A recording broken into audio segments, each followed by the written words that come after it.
Your boyfriend won't stop texting his ex. This could be a lot of things, okay? And depending on the context, one of you is a major red flag. Major red flag. I just don't know which one yet. TBD, we're gonna find out. Happy Apple Picking Day! Some really quick reminders for all of our friends. If you want a chance for your stories to be featured on Am I the Bad Apple, you can send them to my subreddit, r/AmITheBadApple. And as a reminder, we all come from different branches of the apple tree, and what that means is we've all lived different lives and have different experiences, and those experiences are gonna shape how we internalize things, the boundaries that we think are important, the details in each story that stick out to us and that really resonate with us. That's gonna be different for everybody. So we just kind of keep that in mind as we discuss in the comments and talk about the things in the stories that matter the most to us. It's all a part of constructive communication. So without further ado, let's get started with this week's episode of Am I the Bad Apple? Let's go apple picking. Apple number 1. Am I the bad apple for not changing my plans for my boyfriend and his kids? I, 42 female, have been hosting an end of summer party with my neighbors for years. It's always the same exact setup. The adult and kids come, we celebrate together, and at some point all the kids go to sleep while the adults continue hanging out throughout the evening. This year, it of course was gonna be the same. I was gonna bring my kids, 6 and 10, to the party, and then inside to sleep in our home, which is right next to the backyard this whole thing is being posted in. From the balcony, there's both audio and visual access to the yard, and my kids also have a phone that they can call me if they need. After putting them to bed, I plan to just go back out to the backyard for a little while longer and enjoy the evening with my friends. I invited my boyfriend of 6 months, 46 male, and his kids, 5 and 7 years old, to join us. He declined, saying that he didn't feel comfortable leaving his kids to sleep at my place since they've never stayed there before. He also didn't like the idea of putting them to bed at my place while he stayed outside with me, or going to bed with them while I stayed outside. I told him I understood completely and that his comfort level as a parent was his comfort level. I had no problem if he chose not to come. Well, then he got upset and said that he and his kids didn't really feel welcome at the party because of the way it was all set up. I explained that this party's been running for years with the same format. Like it has nothing to do with him. I'm not doing anything to him. And it's not really something that I'm gonna change for the entire neighborhood for one guest. I'm not gonna end the party early just because he didn't want me to stay. My view is that guests can decide if the event works for them or not, and if not, they don't have to come. His opinion is that I should just leave the party with him and our kids when it's bedtime. On top of that, during the party, I didn't really have time to call him because I was focused on my guests and enjoying the evening. He was very upset by that also, saying that I should have made time to call him. This turned into a really big argument. So, am I the bad apple for not changing the setup of a long-standing tradition to accommodate my boyfriend and his kids? I think there's gonna be a lot of different opinions, and that's fine. I think that everyone has their own boundaries and comfort levels as both a parent and a partner. However, I would be very concerned for any loved one of mine who came to me with this kind of situation.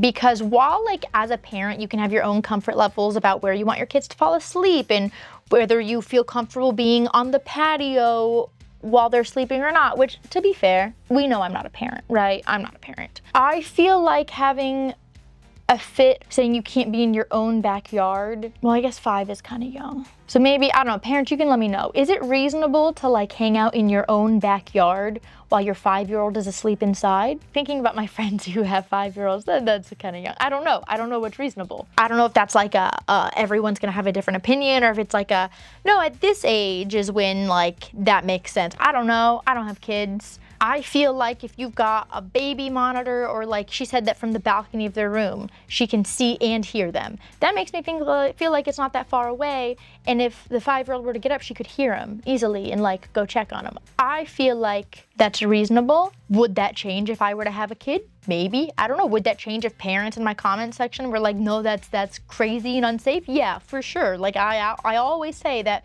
when it comes to the parenting questions, I don't have kids, man.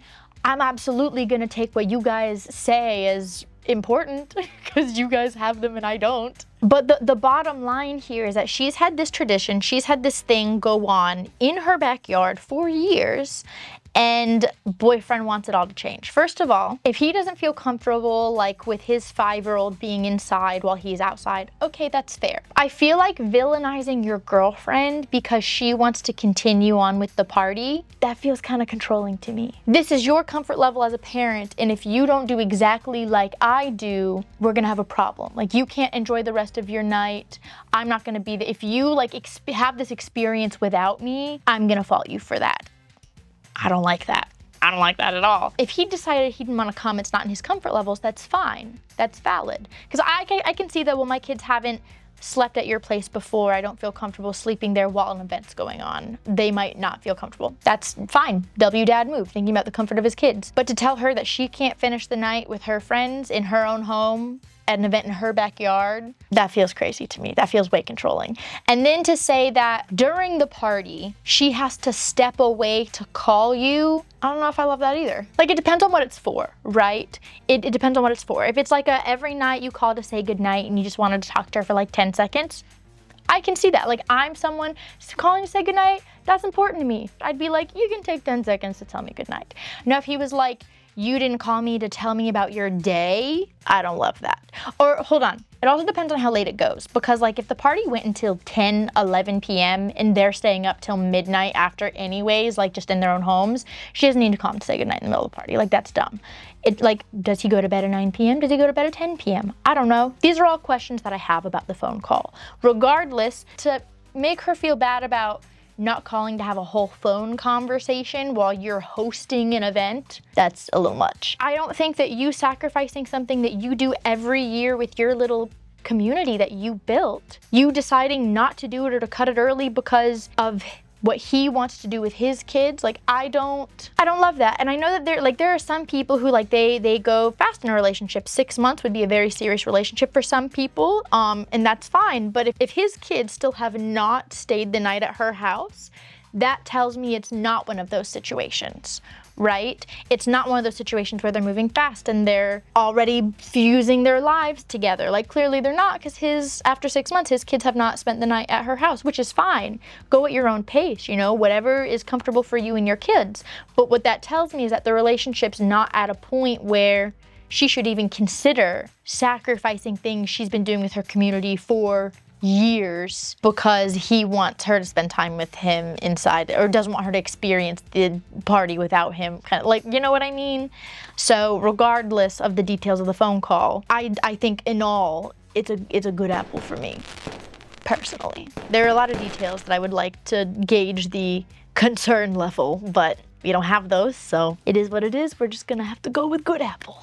Apple number 2. Am I the bad apple for reminding my sister she was abandoned? Before my brothers and I were born, my mom had a child with an old boyfriend, and that daughter was named Penny. Penny's bio dad unfortunately didn't stick around. My mom then met my dad when Penny was 3, and they got married. My dad did adopt Penny and loved her as his own. They went on to have me and my brothers with our dad, obviously, and growing up, Penny was always the apple of my dad's eye. He gave us all attention, but he always went out of his way to make sure it was equal and that Penny didn't feel left out. Around the time she entered her teenage years, Penny used to make this joke about, well, Dad was stuck with you guys, but he chose to be my dad. Or she would just refer to herself as the chosen one. My brothers and parents always thought it was hilarious, but I thought it was obnoxious. If our brothers and I were ever discussing traits that we got or didn't get from our dad, Penny would break in with, I didn't get anything from him except his last name because I'm the chosen one. Now we're all adults and Penny still trots around from time to time. Recently it came up when my siblings and I went out with our partners for drinks. One of my brother's newish girlfriends wasn't aware of Penny's story. Of course she had to tell it, and shoving it in there, of course, that she's the chosen one. I admit I was a little drunk, and so I said, chosen by our dad, sure, but You weren't really chosen by your first dad, huh? Penny got a very hurt look on her face. My brothers told me that that was uncalled for, and even the new girlfriend looked at me like I was a jerk. I said the story's just getting old. We've all heard it. It's a little ridiculous and kind of insulting, honestly. My boyfriend ended up calling us an Uber and got me out of there. And now word's gotten back to our parents, and they're pissed at me, saying that I was incredibly rude and that Penny's feelings were very hurt. But I said that Penny was just being obnoxious, so am I the bad apple? 100%, like 100%. I don't understand what it is that you're mad about, because like, yeah, you say like, oh, Penny was the apple of the eye and blah, blah, blah, blah, and she talks about being the chosen one, but you also specifically said that your dad made it a point to make sure that all the attention was very equal, right? Like you said that, those were your words. What is it that you're mad at then? Like if all the attention that you got from your father was equal, what are you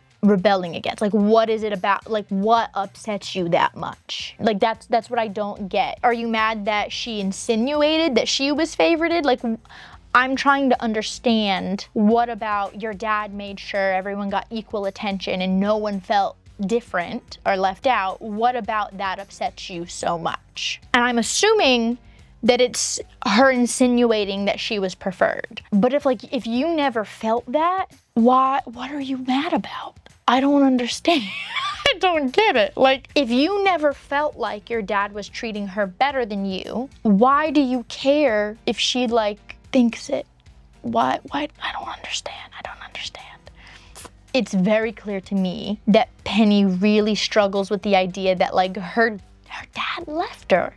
Doesn't care about her. That's really tough for like any kid, teenager, even adults to deal with. That like your parents are supposed to be the number one people in your life that are always on your side, always there for you, and he just wasn't.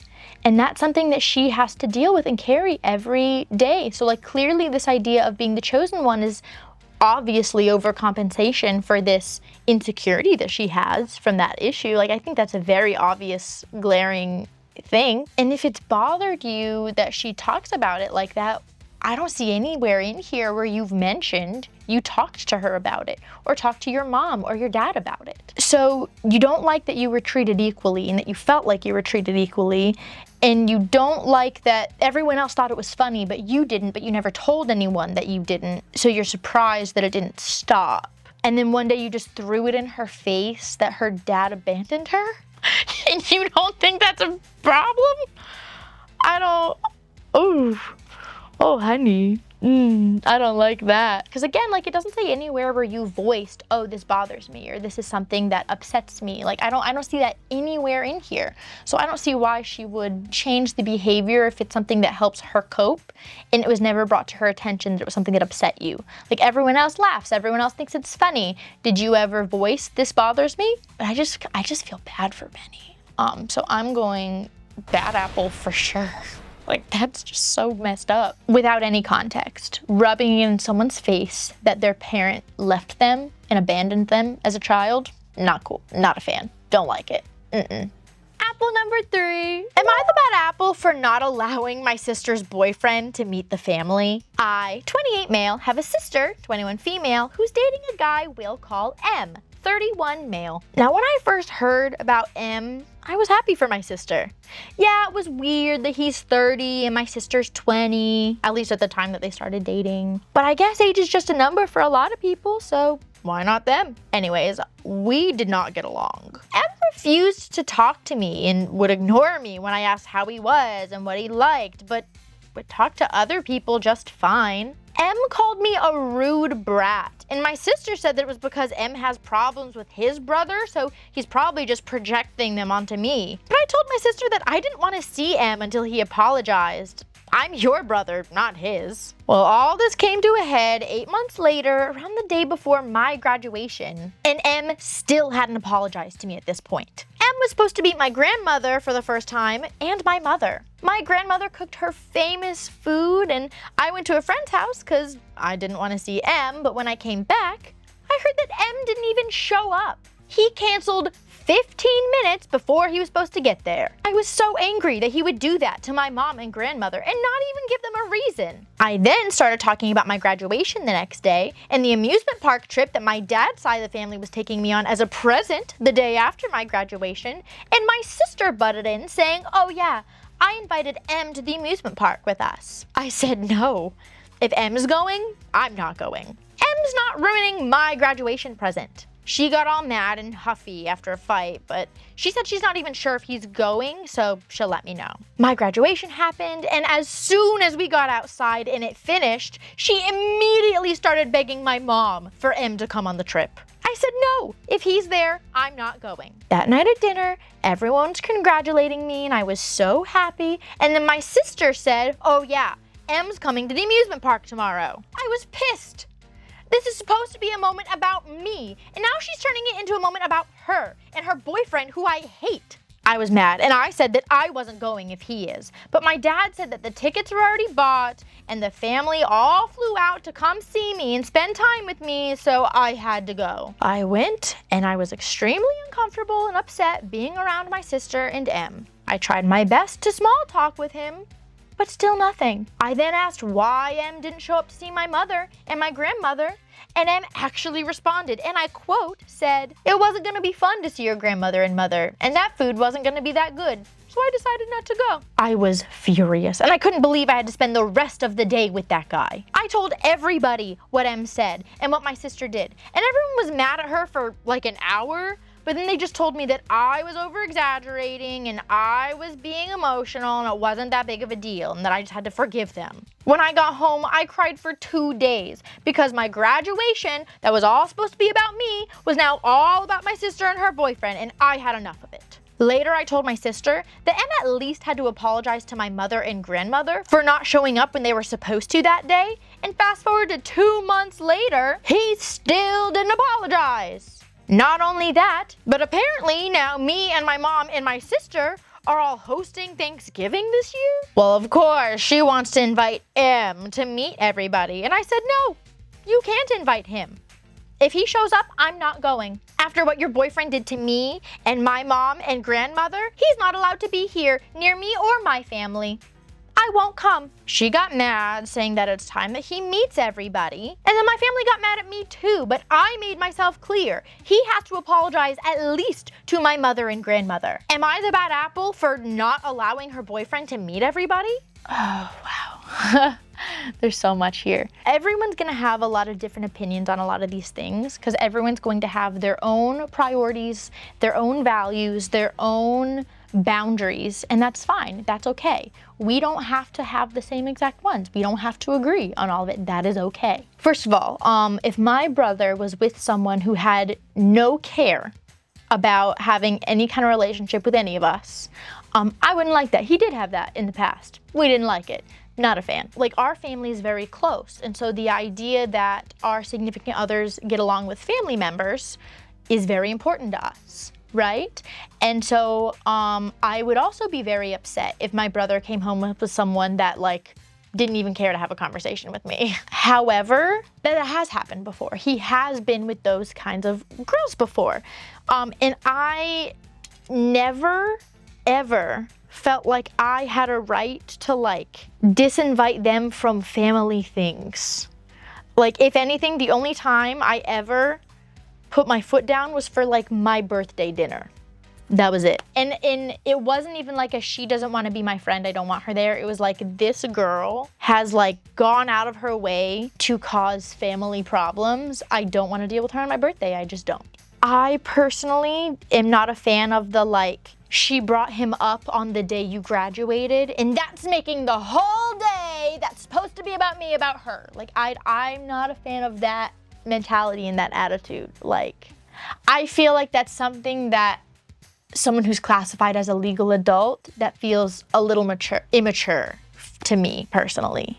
I don't love that. I understand that like the amusement park is for your graduation, everyone's getting together and it's an event because you graduated and blah, blah, blah. It's not that only you are allowed to enjoy, right? And like in my family, we would never leave someone out like that. Even if we didn't love who the person was dating, we would never leave someone out like that. So like to one, say he's not allowed to go to this family outing, I personally don't love that. Like if the parents who are paying for it are like, he can go, I feel like it's really bratty to be like, well, if he's there, I'm not going, even though everyone flew in and it paid for it. And I know that your dad was like, this is why you are going. But in general, like that just feels like it's dramatic.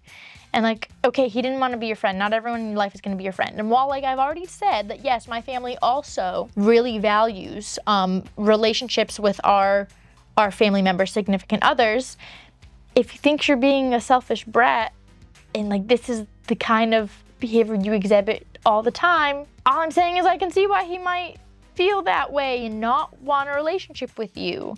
And I'm not saying that that's right or a good way, like family dynamic, but I'm saying that like if I started dating someone and it's like, oh, today's my graduation, no one can talk about anything other than me today, I wouldn't love hanging out with that person either, personally. He's 30 and you're 18. I can see how there might be some differences in how you guys interact with some people. And I understand that you and your sister aren't super far apart, but like they have a very large age gap, which I think is a different issue that I'm not even gonna touch right now. I feel like this 30-year-old is weird in general. Like I'm not trying to say that this 30-year-old is like boyfriend of the year. No. Any 30-year-old that's like, you know who I'm interested in, a 20-year-old, that's a red flag to me personally. Like I'm 29. That's a baby. That's a baby. It just is. It's a baby. Different issue. What I really don't love is that your family, really it's gonna be like your mom is hosting Thanksgiving. Like sure, you're doing it at your family's house. And you feel like you get to dictate who shows up and who doesn't. If you're allowed to say who is and isn't allowed to show up, then would your sister not have the same right as she lives in that house? Like, why do you get to dictate who shows up and who doesn't, and she doesn't? And why does your mom, who's really the head of the house here, why does she not get a say in this? Like, why do you get to trump everyone else in the house? And more importantly, like, yes, super red flag about her boyfriend not going to spend time with the mom and the grandmother. They got all done up, they cooked, they did all the things. Super rude of him. Again, I'm not saying that this boyfriend's a winner. I think he's a loser. I think he's a red flag. Different issue, not the point of this question story. And like, yes, your mom and your grandmother should talk to your sister and demand an apology. If he's gonna be a part of the family, he has to act like he's part of the family. That's my opinion on that. But that's not your decision. Like, you can speak up, you can demand better treatment. You don't get to dictate who shows up to your mother's house. So like when I stepped in and tried to like save my brother from an abusive ex, absolutely I spoke up and I spoke my mind and I didn't let things slide. I never, ever dictated her showing up to my mother's house. And like, I know there's gonna be people in the comments that are like, well, he lives there too. Okay, so what? He doesn't pay bills. He's an adult now. You don't wanna be there, move out. Yeah, her boyfriend sucks. This is not you are going about it in a very irresponsible way that makes you the bad guy, and she's not gonna listen to you in that way. Like, you don't get to dictate who comes to your mother's house. You don't get to dictate who comes to the Thanksgiving that your parents are hosting. You don't get to stomp all over everyone else in your family. You're not making yourself into a martyr. You're making yourself into a problem, in my opinion. I do think that in situations like these, like, parents need to speak up and tell their child, your significant other sucks, and here's why. And I know that's like a slippery slope, because sometimes the parents are the toxic ones and blah, blah, blah. In this case, the boyfriend's the toxic one, for sure. But like, you don't get to trample over everyone else of authority in your family because you think it needs to be done a certain kind of way. Well, I'm a mouthpiece for my mother. No. You're not. You're 18. You're the little brother. You do not get to dictate that. If your mother has an issue with it, your mother will have that conversation with her. There's a difference between your mother venting to you and be like, I'm frustrated, blah, blah, blah, and your mother like actually making the decision he can't come to Thanksgiving. Two very different things. So on this one, I am gonna go bad batch because everyone is upsetting me in this story. Everybody. I think the parents need to be honest with their daughter about like the kind of person that their daughter is seeing. I think that your parents need to stand up for themselves, and if they want an apology, say they want an apology. I think that you need to play this much better than you are playing this. There's a way to get involved when your sibling is with an abusive partner. This is not the way. You gotta be much more calculated than you're being. The sister is letting her significant other treat the family like utter crap. Boyfriend's just a loser. I don't like anybody in this story, so I'm going Bad Batch, personally. I'm gonna stop rambling and move on now. Apple number 4. Am I the bad apple for wanting my boyfriend to cut contact with his ex? I, 29 female, recently discovered that my boyfriend, 34 male, texts his ex-girlfriend, 38 female, daily. He's always told me that he only kept in touch with her occasionally and only regarding a shared property that they own and rent out. She lives out of state, so I never thought this was an issue. But I recently found out he texts her to say good morning, how are you, every single day. They literally speak daily. There usually isn't a lot said between them most days, but sometimes she'll talk about her work or complain about things going on in her life or tell him about like her period or something or her shower or sleeping habits that week. The last few months, she's even so often implied and hinted that she wanted to get back together with him, and it's making me sick. He just kind of brushes it off or changes the subject and avoids the subject completely, basically.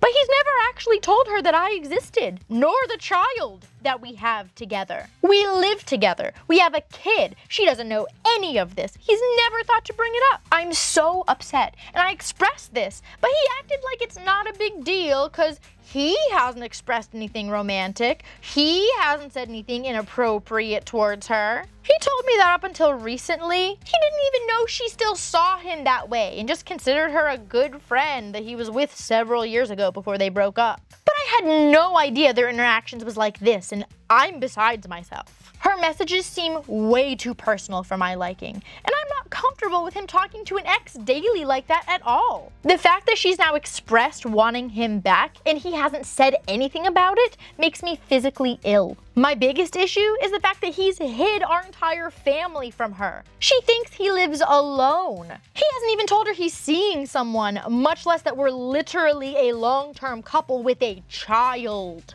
Am I overreacting here? Like, am I the bad apple for wanting him to stop talking to her? For anyone that's like, I don't know what gaslighting is, this is gaslighting. Oh, I like have chills. I would be so livid. There is zero reason. First of all, like, I don't even know where to start. There's so many thoughts in my brain right now. If you have a shared property with somebody and you break up, there's no reason to keep that a shared property. Why would you do that? That's dumb. I personally think that's dumb. You sell it, you split it, and you used whatever you get from the profits to invest that in a new place. For sure, that you're not sharing with somebody. What? And if you have to, like in extreme circumstances, whatever, hire a management company to deal with that. If your whole thing is you can't tell her about your family, because what if she's upset and she hurts then get a company to do with it. You don't want to share the profits with someone. Well, you're sharing the profits with her. Why would you not sell the place, split the profits, and use that to invest in somewhere else? That's like why would you not do that? If you're so afraid she's gonna hurt your line of credit, why would you be in business with someone like that? You wouldn't, because it's an excuse. Right, exactly. Second, if your whole thing is, well, it's only because of the shared property, you wouldn't talk about that every day with somebody. Like, that's the point. My point is, it's bull crap. It's just because the property, no. I would be very upset if I found someone that I was with, especially long-term, was doing this. And like the BS response of, well, I didn't say anything inappropriate. No.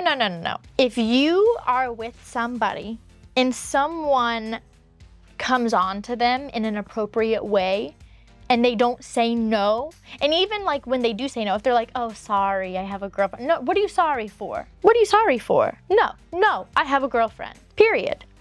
And if they can't do that, they're leaving the door open for that behavior to continue.